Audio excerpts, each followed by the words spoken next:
그 복숭아나무 곁으로 해서 그는요 품사가 뭐예요? 체험을 수식하는 품사가 뭐지? 관형사. 얘는 관형사라고 해도 되고요. 지시관형사죠. 얘 정확한 품사는 지시관형사. 그죠? 그 다음에 또는 관형어라고 해도 좋고요. 중요한 건요. 그라는 것은 복숭아 나무들 중에서도 그 복숭아 나무 딱 하나로 대상을 한정하는 기능을 하는 거예요. 그쵸? 여러 가지 나무 말고 딱 그 나무. 이런 식으로. 그래서 여기에 보면은요. 복숭아 나무라는 말 앞에 항상 그가 붙거든요. 그러니까 일반적인 복숭아 나무 전체를 말하는 것이 아니고요. 딱 하나의 나무를 말하는 것이다. 그래서 이런 관형어가 계속 반복되고 있다는 것도 특징이 되겠습니다. 너무도 여러 겹의 마음을 가진 그 복숭아 나무 곁으로 나는 왠지 가까이 가고 싶지 않았습니다. 여러분 시착화자가요. 복숭아 나무를 보고요. 여러 겹의 마음을 가졌다라고 생각을 한대요. 일단 나무가 마음이 있네. 대상에 뭐야? 의인은? 그렇지. 대상에 의인하지. 그 다음에 너무나 여러 겹의 마음을 가졌다. 얘가 나무에 대해서 생각해요. 자, 그 복숭아 나무는요. 첫 번째, 여러 겹의 마음을 가졌을 거야. 여러 겹의 마음을 가졌다는 게 뭐냐면요. 너네가 생각했을 때 쟤는 뭐 이렇게 복잡해? 내가 쟤랑 친해지면 너무 내가 감정적으로 좀 힘들 것 같아. 이런 생각이 드는 친구가 있지. 애가 되게 복잡해 보이는 거 있잖아. 뭔가 사연 있어 보이고 뭔가 복잡해 보이고 쟤랑 만약에 친해지면 내가 좀 고생 좀 하겠다. 그런 이성이 있을 수 있잖아요, 여러분. 얘들아, 사연 있는 여자 안 좋아. 그런 여자들 절대 나쁜 여자, 나쁜 남자 끌리지 마세요, 여러분. 사연 있는 사람도 안 좋은 사람들이야, 알았지? 예? 자, 다시요. 그냥 투명한 애들이 좋은 거야, 알겠지? 다시. 여러 겹의 마음이라는 말은요, 너무 복잡한 내면을 가지고 있을 거야 라고 생각을 한 거예요. 그래서 그 복숭아나무 곁으로, 여러분 아까 다시 한번 말하지만 계속해서 이 그라는 관형어가 반복될 거예요. 지시해 주는 거예요. 그러면 여기에 있는 이 복숭아나무는 사실 누구를 의미하는 거냐면요.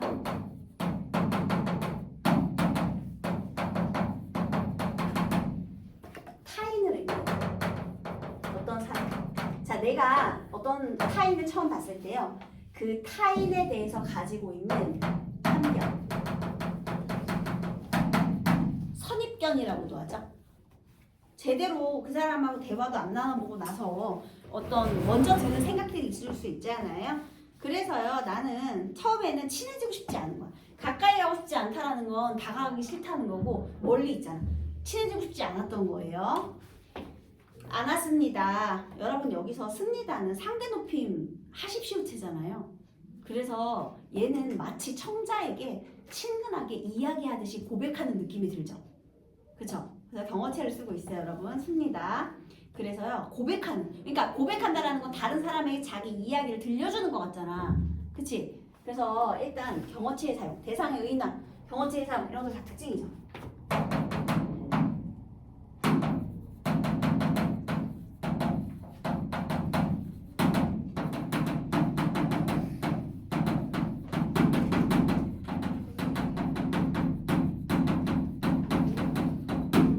상대방에게 좀 친근하게 자기 경험을 고백하는 듯한 그런 어조를 드러내고 있는 거예요.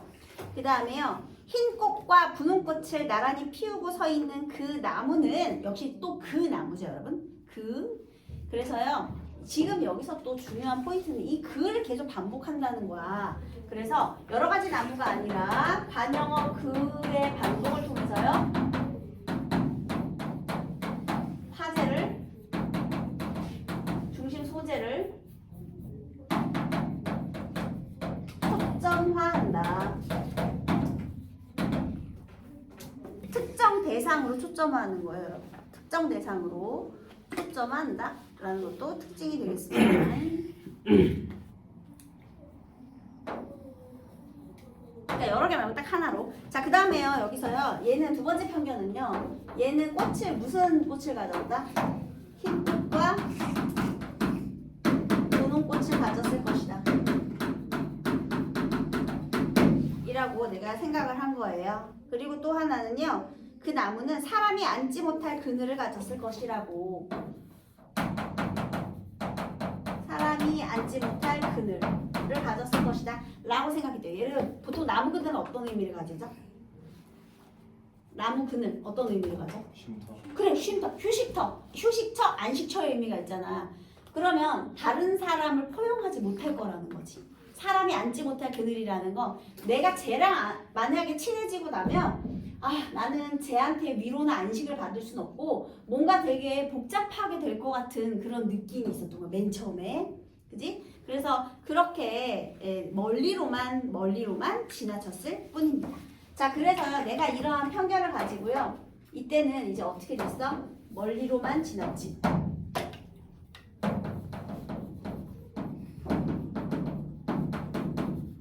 이거는 친해지지 않고 거리감을 두었다 이렇게 된 거죠. 편견으로 인해 다가가지 않고 거리감을 가지고 있었습니다. 그런데요. 흰꽃과 분홍꽃 사이에 수천의 빛깔이 있다는 것을 나는 그 나무를 보고 멀리서 알았습니다. 내가 사실은요. 이 나무가 흰꽃, 분홍꽃이 아니라 수천의 빛깔. 나무가 어떻게 딱 두 가지 색깔만 있겠니? 복숭아 나무에. 그치? 그러니까 여기에 흰꽃과 분홍꽃뿐만이 아니라 수천의 빛깔이 있다는 것을 가까이 다가가서 알았나요? 여러분? 아니, 멀리 가서 알았어. 멀리서. 얘들아 멀리서 한 거야.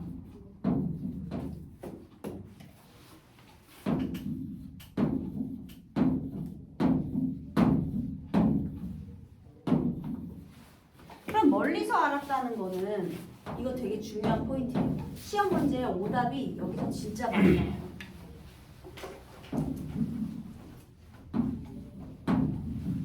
꽃나무의 색깔이 각각 다 다르죠.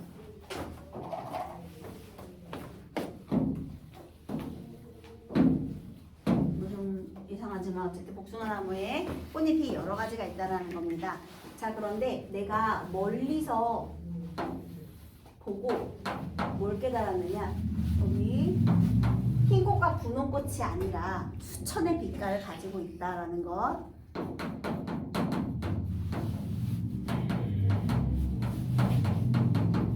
그러니까 예를 들면은요, 얘는 겉으로만 본다라는 걸 피상적이라고 하거든요.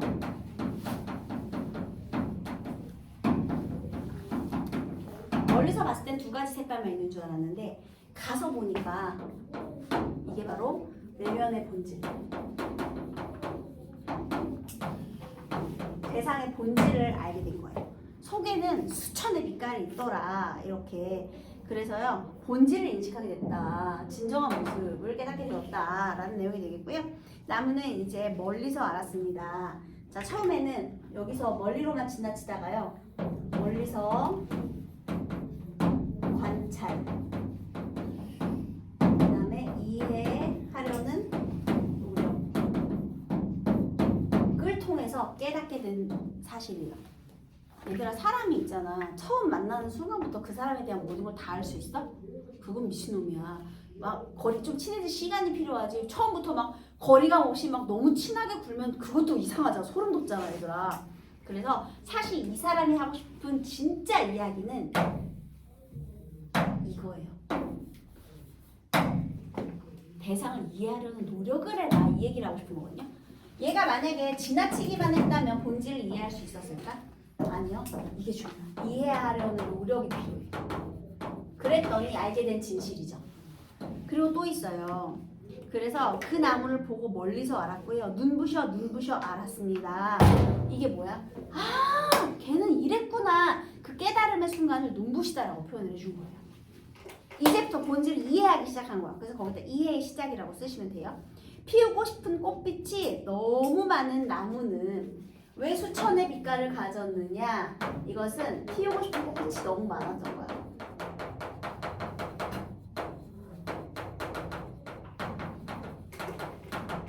자, 이거는 다시 쓸게요. 미안해요. 피우고 싶은 꽃빛이 많았다.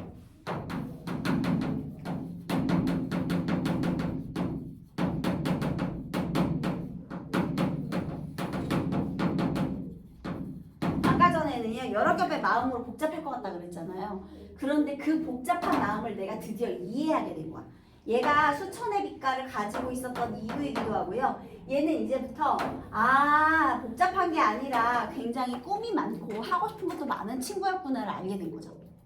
그래서 이렇게 그 수천의 빛깔을 가진 피우고 싶은 꽃빛이 너무나 많았던 나무는 외로웠을 것이지만 외로운 줄도 몰랐을 것입니다. 그래서 많기 때문에 외로웠겠지만 외로운 줄도 몰랐을 것이다. 이 부분이요. 외로웠을 것이지만 외로운 줄도 몰랐을 것입니다. 이게 바로 이 복잡한 내면을 이해하게 된 거거든요, 여러분. 이건 무슨 소리냐면요. 남들이 얘 복잡한 마음을 이해해줬어? 아니요. 그러니까 얘는 외로웠겠지. 하지만 본인 자체는 외로움을 느낄 시간도 없었을 거라는 거죠. 예를 들면 이런 거지. 니네들이 만약에 꿈을 위해서 하고 싶은 게 많아서 막 이것저것 노력을 되게 많이 하고 있다고 생각해봐. 여가 시간을 이용해서 여러 가지를 막 갈고 닦고 있어, 너의 능력을. 그래서 내가 사실은 친구를 많이 사귀지 못해서 시간이 없어서 남들이 생각했을 때는 쟤 외롭겠다 생각하겠지. 근데 사실은 외로움을 느낄 시간도 없었던 거야. 너무 복잡해서. 복잡한 게 아니라 너무 바빠서. 할 일이 많아서. 이해됐나요? 자, 그러면요. 지금 이러한 복잡한 내면을 내가 어떻게 된 거야? 이해하게 됐지. 이해하게 된 거야. 아주 심화된, 아주 자세한 이해를 하게 되었죠. 자, 그 다음에요. 그 여러 겹의 마음을 읽는데 참 오래 걸렸습니다. 얘들아, 그 여러 겹의 마음을 드디어 읽어냈죠. 그런데 중요한 포인트는요. 이 여러 겹의 마음을 이해하는데 오랜 시간이 필요해요.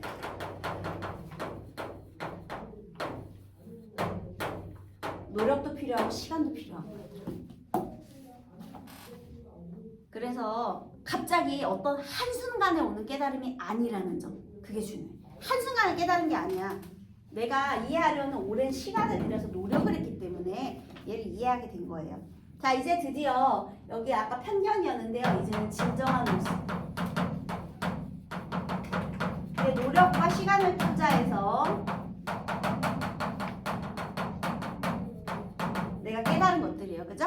자, 그 다음에요. 흩어진 꽃잎들 어디 먼데 닿았을 무렵 조금은 심심한 얼굴을 하고 있는 그 복숭아 나무 그늘에서 가만히 들었습니다. 저녁이 오는 소리를. 자, 그래서 내가 이해했죠. 이해를 한 다음 얘도 이해한 거야. 그 다음에 이제 어떻게 한 거예요?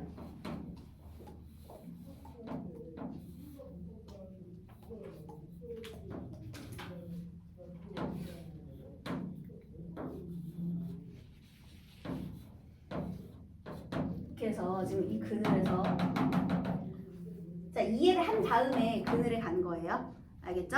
그래서 자, 다시 그 복숭아 나무 그늘에서 이제 무엇을 들었어요? 가만히 들어요. 저녁에 온 소리를. 이거 무슨 법이니? 도치법.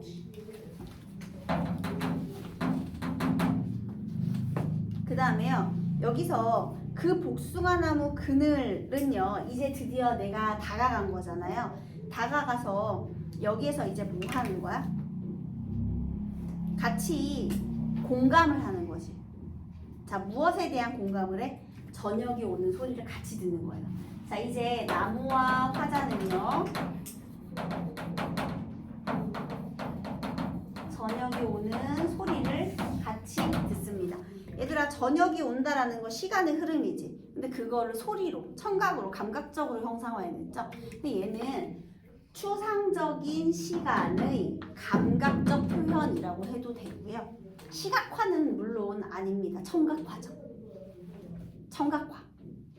추상적 관념의 청각화. 이제 시각화는 아니고. 근데 감각이라는 건 되게 구체적인 거거든요. 그러니까 추상적인 관념을 구체적으로 형상화했다 해도 되고요. 그래서 중요한 거는 이 저녁에 오는 소리를 들었는데요. 여기서 이 저녁에 오는 소리의 의미는 또 무엇이냐. 여러분 개화늑대의 시간이라고 들어보셨나요? 못 들어봤어? 인디언의 저녁을 가리키는 표현인데요. 갠지 늑대인지 구분이 안 되는 시간이에요. 왜? 어둑어둑해지니까 구분이 사라지는 거야. 그러니까 테두리가 사라진 시간이라고 생각하시면 돼요. 저녁이 온다. 자, 그러면 이 저녁이라는 건 화합의 시간이에요. 그래서 만약에 낮이잖아요. 낮이라면 테두리가 뚜렷이 보이겠지. 경계선이 뚜렷이 보이겠지. 그래서 얘는 화합과 경계가 허물어지는 화합의 시간, 어울림의 시간 이렇게 되는 거예요. 저녁이라는 의미가요. 그래서 이거를 같이 들었다. 그래서 자 누가 화합하고 있어? 나무와 화자가 서로 교감하고 있는 중이죠. 여러분 여기서 이거 공간의 이동이라고 할 수 있어요? 이 나무 움직였어? 아니. 얘들아 얘를 카메라로 잡으면요 멀리 있다 줌인만 하는 거야. 공간이 이동한 게 아니야. 공간이 이동하려면 신곡동에 있다가 밀락동 넘어가야지. 공간 자체가 이동해야지. 여기는 복숭아 나무를 둘러싼 공간 하나예요. 그래서 공간의 이동이라고 하면 안 되는 거야. 물론 이건 있죠. 멀리 있다가 가까이 그늘에 가서 앉은 건 있지. 그런데 여기서 또 중요한 것은요. 내 이해하려는 노력 멀리서 관찰하고 깨달았잖아요. 그래서 공간의 이동을 통해서 깨달음을 얻어도 틀리는 거예요. 깨닫고 가서 교감한 거야. 그래서 요게 오해와 편견에서부터 시작해서 진정한 모습을 이해하려는 노력에서 깨달았고요. 그리고 마지막에는 교감까지 가는 겁니다. 그래서 순서가 이렇게 되는 거야. 1번, 2번, 3번. 1, 2, 3. 요렇게 가는 거죠. 그래서 순서를 잘 기억해 두시기 바라겠습니다. 도치법도 있고요. 그 다음에 그래서 이제 얘는 사실 뭘 드러내고 싶었느냐면요.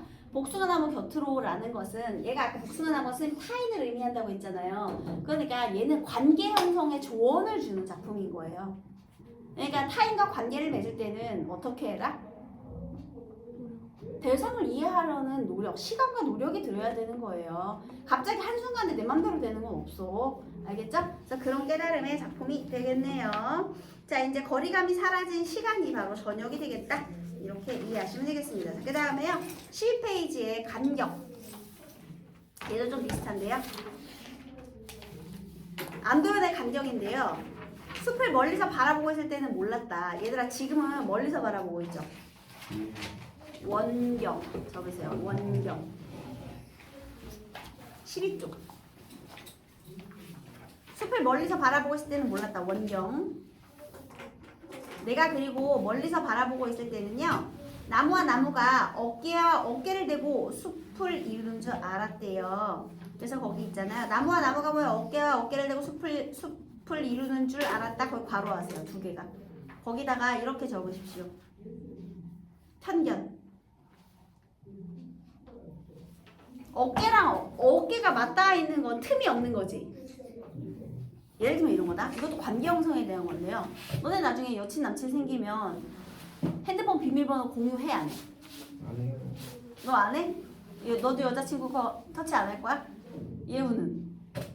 안 해? 너는 기란이는? 해달라면 하는데 저는 굳이 안 그런 것 같아요. 아 해달라면 또 해줘. 그러면 안 돼. 그게 관계를 망치는 지름길이야. 해주지도 마.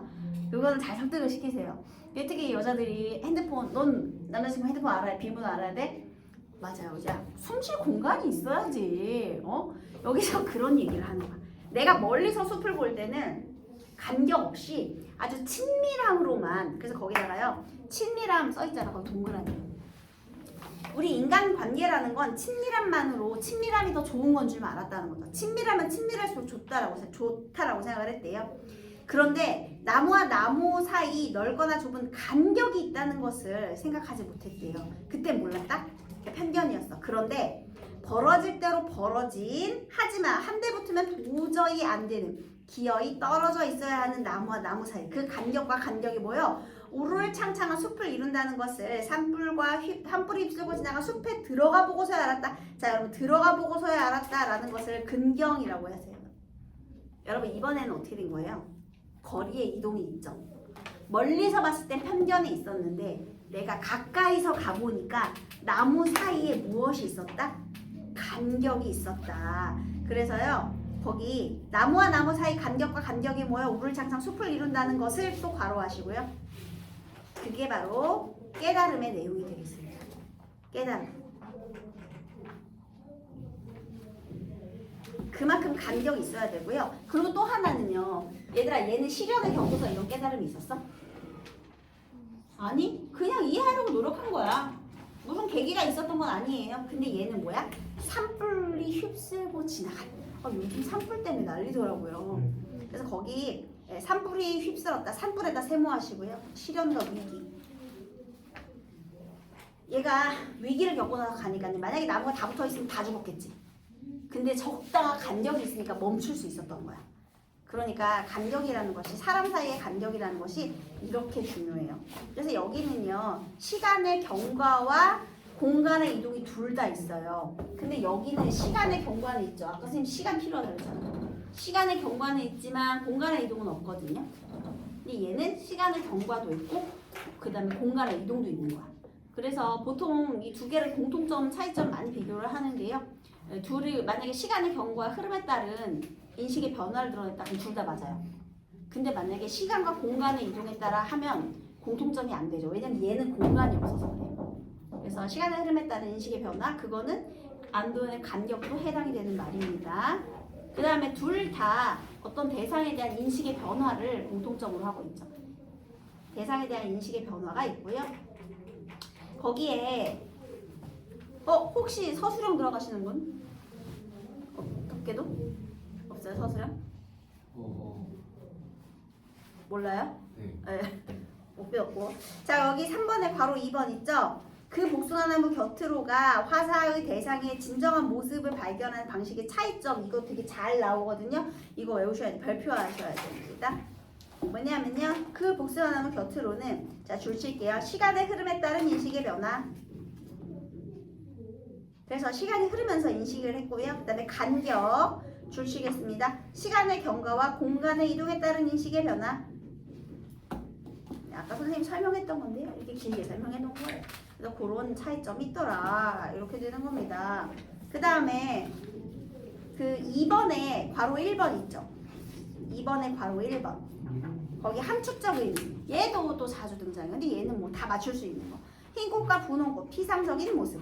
사람이 앉지 못할 그늘, 이거는 선입견으로 판단한 부정적인 모습. 수천의 빛깔은 진정한 모습. 이렇게 된다. 그 다음에 아까 저녁은 뭐라고 했죠? 어울림의 시간이라고 했죠?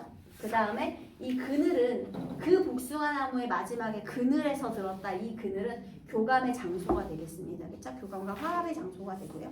그러니까 처음에는 사람이 앉지 못할 그늘이었는데 지금은 내가 그늘에 가서 같이 소리를 듣게 된 거죠.